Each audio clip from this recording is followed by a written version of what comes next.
Père, je voulais dire que tu es Seigneur. Tu es le Créateur. Tu es le Dieu Tout-Puissant. Tu es souverain dans toute ta grandeur. Tu es sublime. Tu es grand. Tu es glorieux. Tu es magnifique. Comment ne pas célébrer le Saint d'Israël? Comment ne pas magnifier celui qui donne la vie? Comment ne pas élever celui qui nous guérit? À toi toute la gloire, au nom puissant de Jésus. Amen. Ce matin, nous allons voir un thème très important. Dieu dit ça lui tient à cœur. C'est pourquoi il m'invite ce matin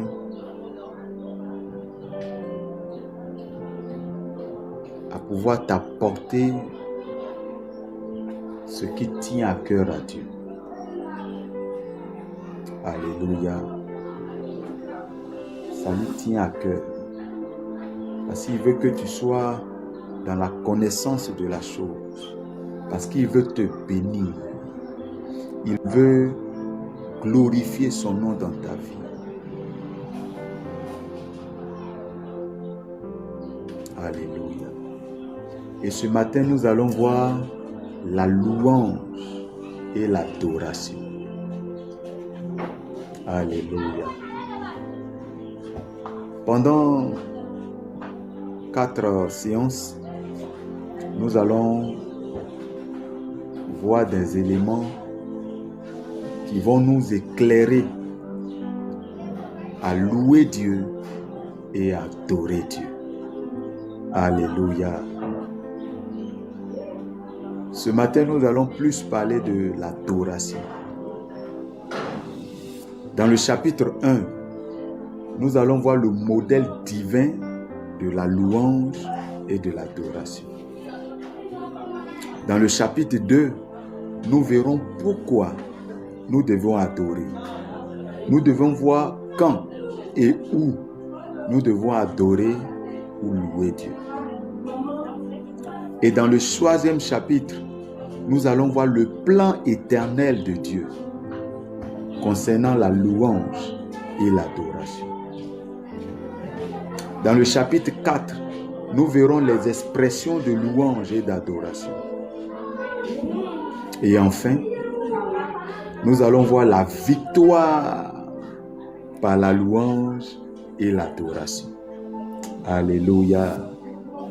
Sois béni, bien-aimé, toi qui m'écoutes ce matin. Je suis Séfa Senyongoran, serviteur de l'Éternel, pour te servir ce matin. Nous allons prendre avec moi ensemble, Psaume 100, versets 1 à 4. Alléluia. Le psaume 100, verset 1 nous dit: poussez vers l'Éternel des cris de joie, vous tous habitants de la terre. Donc la louange et l'adoration, Dieu dit, ça concerne tous les habitants de la terre. Ça veut dire quoi? Qui habite la terre? Il y a les hommes, les animaux, il y a les plantes, il y a les eaux. Tout ce que Dieu a créé là, Dieu dit, si tu habites la terre, tu dois le louer, tu dois l'adorer. Donc ça n'a rien à voir avec les enfants de Dieu seulement. Non. Toute créature est destinée, a été créée pour louer et pour adorer Dieu. Voilà pourquoi les oiseaux chantent tôt le matin. Voilà pourquoi par le mugissement des eaux, les océans, les mers louent Dieu. Alléluia. Les plantes, tout ce qui a été créé, Dieu dit, cela est destiné à le louer et à l'adorer. Mais ce matin, on va parler principalement de toi et moi.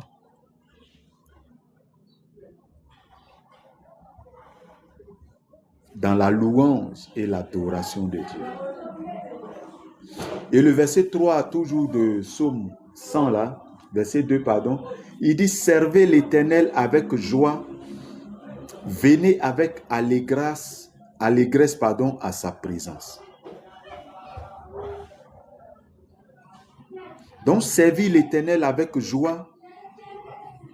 Les moments de joie là, en général, sont transcrits par notre louange. Donc, Dieu dit qu'on doit se réjouir en le louant. Et il dit avec allégresse en sa présence. L'allégresse, c'est le summum de la joie. Donc, on va avoir la joie au cœur en louant Dieu, en adorant Dieu. C'est vraiment important. Et verset 3, il dit, sachez que l'Éternel est Dieu. C'est lui qui nous a fait et nous lui appartenons.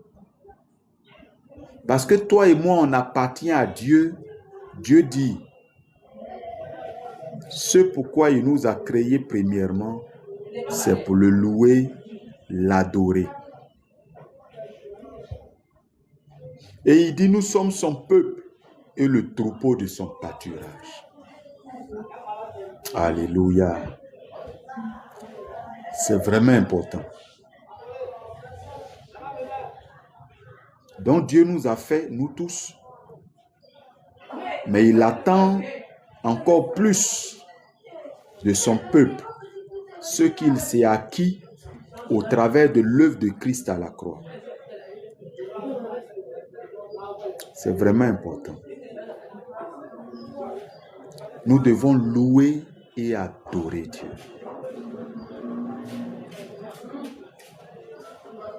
Verset 3. Il dit, sachez que l'Éternel est Dieu. C'est lui qui nous a fait. Et nous lui appartenons. Entrez dans ses portes avec des louanges. Dans ses parvis avec des cantiques. Célébrez-le et bénissez son nom. C'est vraiment important. Donc Dieu nous a destinés à le louer, à l'adorer parce que nous lui appartenons. C'est lui qui nous a fait, c'est lui qui nous a créés. Maintenant, on va voir que même l'homme qui est dans le noir, là, le diable, parce que sa vision d'être toujours comme Dieu ne l'a jamais quitté, il réclame non seulement l'adoration aux hommes, mais il va aller jusqu'à réclamer l'adoration à Jésus. On va le voir dans Luc 4, verset 5. La Bible dit, le diable l'ayant élevé, lui montra en un instant tous les royaumes de la terre. Verset 6. Et lui dit, je te donnerai toute cette puissance et la gloire de ces royaumes, car elle m'a été donnée et je la donne à qui je veux. De toi à moi, qui a donné toute cette puissance et la gloire de ces royaumes au diable? Ce n'est pas Dieu, en tout cas. La Bible dit dans le livre de Genèse, quand Dieu a créé l'homme et la femme, la Bible dit, il est béni et il leur donna l'autorité de dominer sur toute la création. Alléluia. Et par le péché, le diable leur a volé cela. Il y a eu un transfert. Donc tu dois savoir que le péché nous amène à perdre beaucoup de choses. Voilà pourquoi Dieu a envoyé Jésus pour nous délivrer du péché. Chaque fois que tu commets le mal, il y a un transfert d'une grâce, d'une bénédiction de ta vie à celui à qui tu as obéi en péchant. Parce que chaque fois que tu pèches, tu obéis au diable. Et cette obéissance-là te coûte une grâce, une bénédiction. Le diable dit que cela lui a été donné, mais c'est par Adam et Ève, nos grands-parents, par leur péché. Et cela a continué jusqu'à ce que Jésus vienne pour lui arracher ces choses, afin que nous, la race qui a été élue, nous puissions utiliser ces choses pour régner sur la terre. C'est par l'adoration.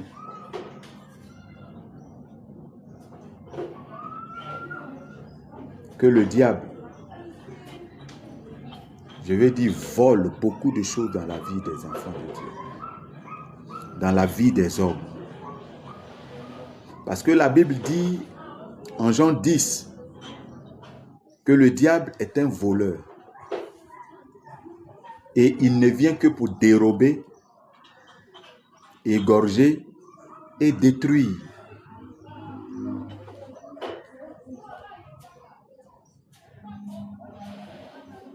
Donc, le diable réclamait l'adoration à Jésus parce qu'il voulait voler la grâce qui était sur la vie de Jésus. Pour ne pas que Jésus soit capable d'accomplir la mission pour laquelle il est venu sur la terre. Malheureusement pour lui, ça n'a pas marché. Parce que Jésus connaissait la parole. C'est avec la parole de Dieu qu'on chasse le diable. Le verset 7, la Bible dit, Jésus lui répondit, « Il est écrit, tu adoreras le Seigneur, ton Dieu, et tu le serviras lui seul. » C'est vraiment important.